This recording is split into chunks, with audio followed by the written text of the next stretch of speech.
So today I'm going to show you how to turn on face tracking on the DJI Pocket 3. So as you can see, I have face tracking currently turned on and the camera is following me. You could turn off face tracking by clicking once on the joystick.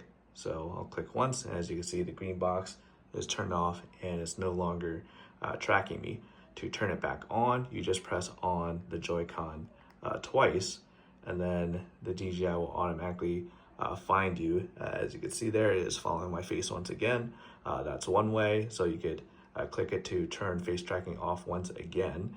And you could also just double tap a face on the screen to turn it on.